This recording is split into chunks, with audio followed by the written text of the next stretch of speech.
Hello and welcome to Spectrum TV News at 2. I am Francis Oyima Edet, coming to you live from Uyo, the capital city of Akwa Ibom State. Let's take a look at the headlines. President Tinubu in closed-door meeting with Peter Mba in Aso Rock. Federal government to begin documentation for ministers designate on Saturday. Plus, Japan scrambles fighter jets after Russian plane seen over sea of Japan and East China Sea. We will bring you details of these stories and more in a moment.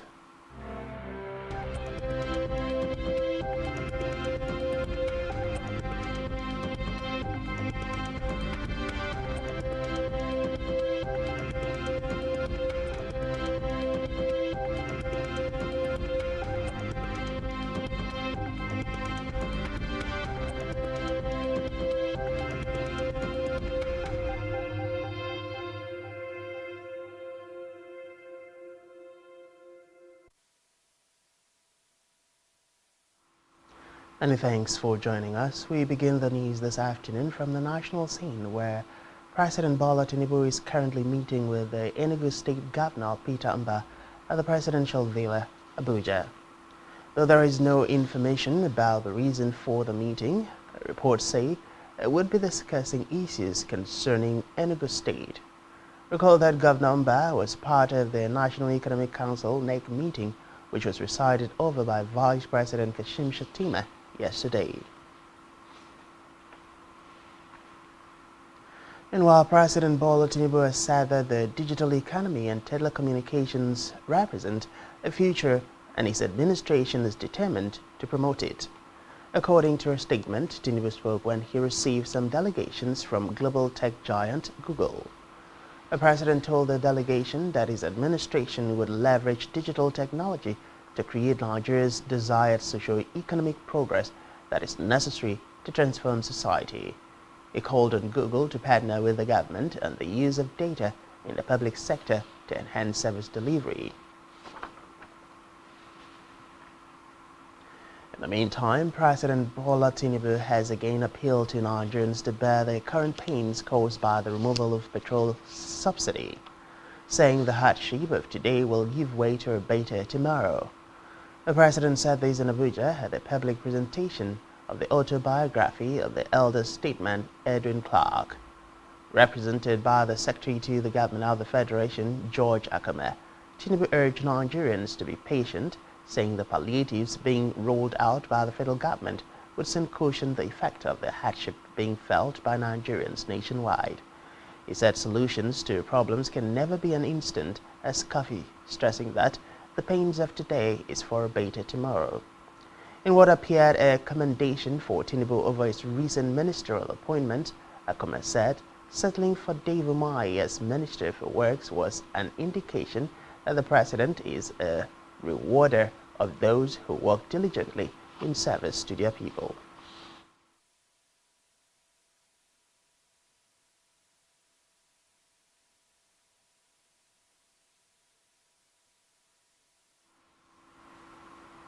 Away from that, the documentation of the newly appointed ministers will begin on Saturday, August 19th. Office of the Secretary to the Federation, Nnamdi Mbari. The statement listed the documents required for documentation to include curriculum vitae, birth certificate and declaration of age, and 2 passport photographs. It further stated that each minister designate is to provide the names of their 3 guests during the documentation process for access to the venue. To begin in 18 states, covering at least 48 schools in each state this year. The national coordinator of the Safe Schools Initiative under the Federal Ministry of Finance, Budget and National Planning, Halima Iliya, disclosed this during a press briefing. Iliya said that the state government may also budget for the Safe Schools Initiative from next year to support the federal government.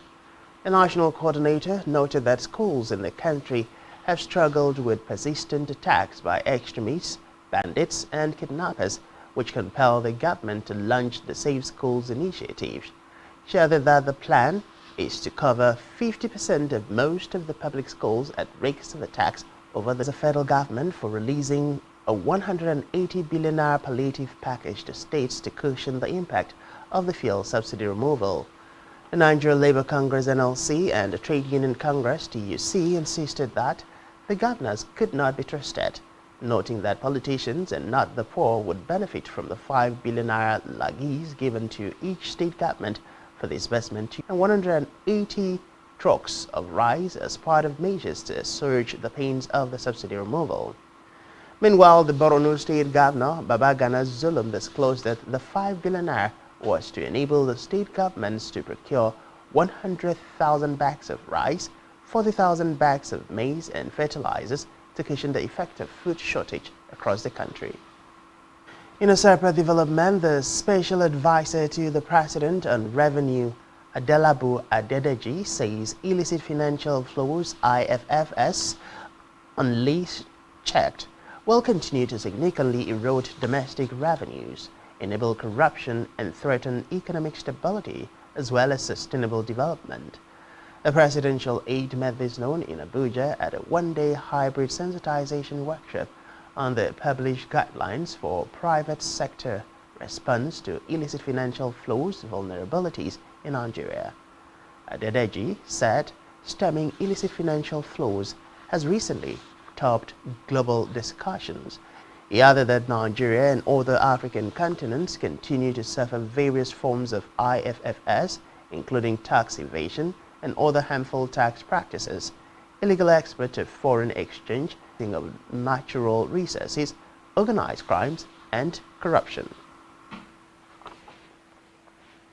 In another development, the FCT commander of the National Drug Law Enforcement Agency (NDLEA), Kabir Zakua, has assured that the agency will continue to clamp down on all sources of illicit substances in the territory. Zakua stated that the command and other security agencies have been engaging in joint operations to get rid of shanties, including black spots notorious for drug dealing in the FCT, and free the people from the activities of those into such illicit businesses. According to him, the raids would continue until drug merchants were pushed out of business in the Federal Capital Territory (FCT), saying that it was part of the agency's strategic plan for drug supply and demand reduction in the area. He added that there would be continuous intelligence gathering in collaboration with other security agencies. We move now to Africa, where troops of the Economic Community of West African States (ECOWAS) have pledged readiness to participate in a standby force that could restore civil rule in Niger Republic should diplomatic efforts to reverse a coup there fails. All member states except those on the military rule and Cape Verde pledged to also participate in the standby force at a meeting in Accra, Ghana capital. Addressing the assembled defense chiefs from ECOWAS would go to Niger with its resources, noting that any organization willing to help was welcome. The commissioner added that the request for the United Nations Charter 7, which set out Security Council's powers to maintain peace, is often visited in order to secure resources and access contributions from the UN offer. Still in Africa, an alliance of 7 political parties in South Africa have signed a pact in a bid to unseat the governing African National Congress (ANC) in the 2024 election. A multi-party charter for South Africa said if they come to power, they would work together and allocate ministerial positions and parliament from being voted into power. The agreement, initiated by the main opposition Democratic Alliance (DA) party, comes as the country battles an ailing economy, corruption, unemployment, and an unprecedented energy crisis. Russian Il-38 information gathering aircraft seen flying to and from the Sea of Japan and the East China Sea through the Tsushima Strait, which separates Japan and South Korea. The Russian Air Force activity came a day after Japan's defense ministry said that it saw Russian and Chinese naval ships crossing international waters between Okinawa Island and Miyako Island in southern Japan. The Defense Ministry said it was the first time that Chinese and Russian naval ships sailed through that particular country in recent years, adding that they are intended as a show of force against Japan. Still on the foreign scene, lawyers for former U.S. President Donald Trump have requested action long after next year's presidential vote. The request comes as the lead prosecutor, Jack Smith, is pushing for a January 2 start date in the case, one of 4 criminal prosecutions that Trump is facing in the middle of his White House re-28.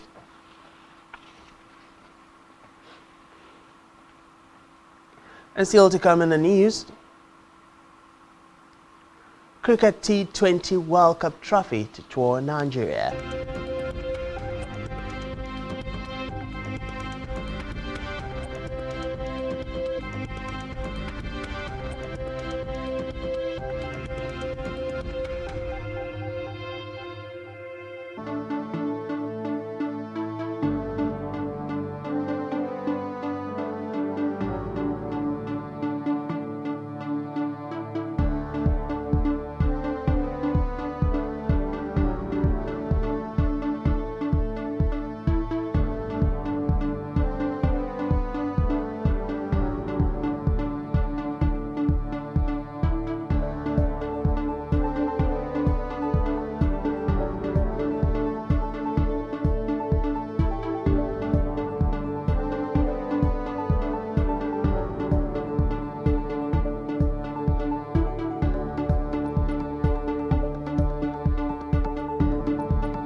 On a business news, the Central Bank of Nigeria (CBN) has introduced a foreign exchange price verification system designed for importers to have access to forex. The Apex Bank M request, while it takes effect from August 31st, 2023, while urging all authorized dealers to inform their customers of the development, the CBN also said any case of infraction would be appropriately sanctioned.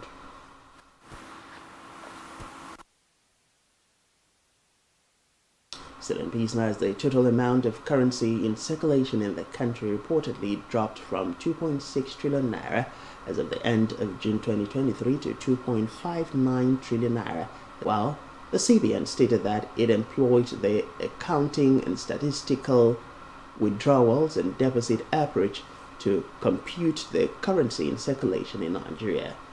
This approach involved tracing the movements of currency in circulation on a transaction-by-transaction basis.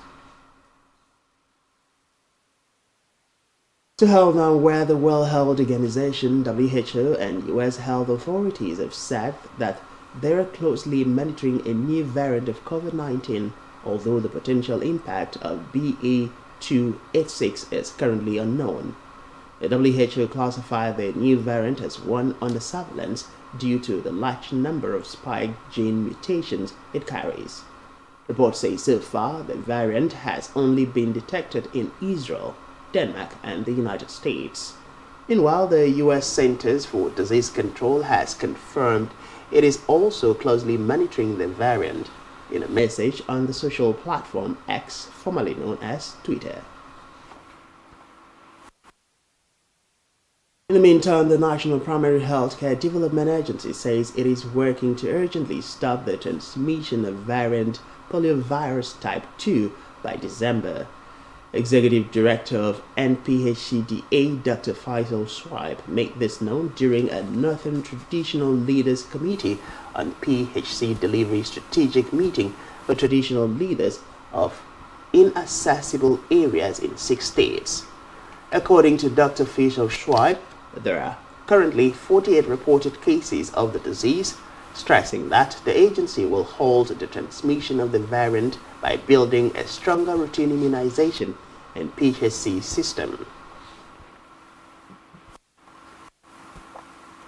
In sports, Nigeria has been named as one of the 3 African countries that cricket most prized silverware the ICC Men's T20 World Cup would be making a stopover ahead of this year's championship.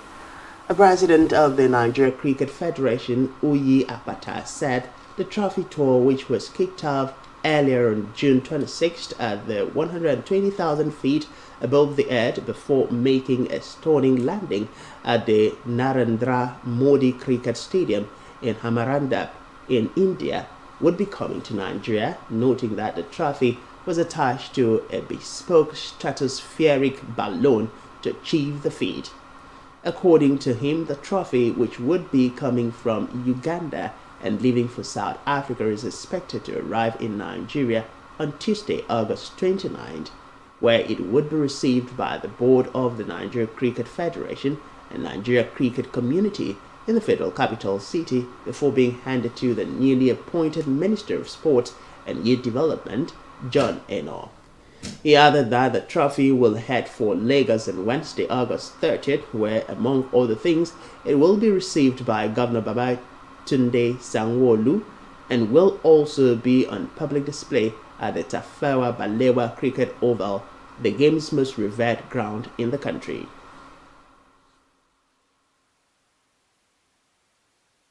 In sports, Chelsea has completed the signing of Belgian midfielder Romeo Lavia from Southampton for an initial £53 million.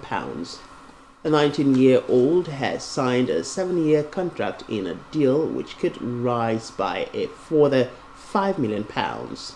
Lavia made 34 appearances in all competition last season and becomes the second player this week to have opted for Chelsea over Jurgen Klopp's, following Moses Caicedo, who joins the Blues from Brighton for a £100 million fee, which could rise to a British record £115 million.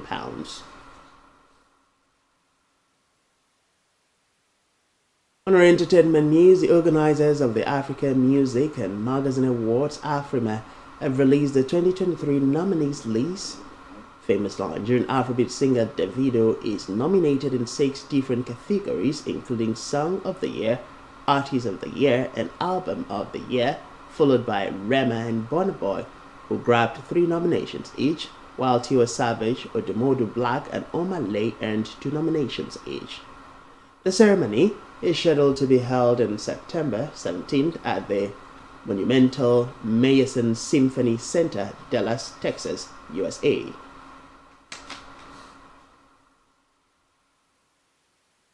Still on entertainment, Film One Studios has announced the huge success of Orisa, grossing 100 million naira in gross profit at a local box office. The Odunlade Adekola-led Yoruba epic was released to the theaters on July 21st, which makes it 4 weeks since its release. Reports say with its release competing with Hollywood movies Barbie and Oppenheimer, a lot of people had feared it would struggle in the theatrical performance, but Orisa raised the bar high and became the highest grossing opening film in Hollywood, in Nollywood, and the biggest epic of the year 2023.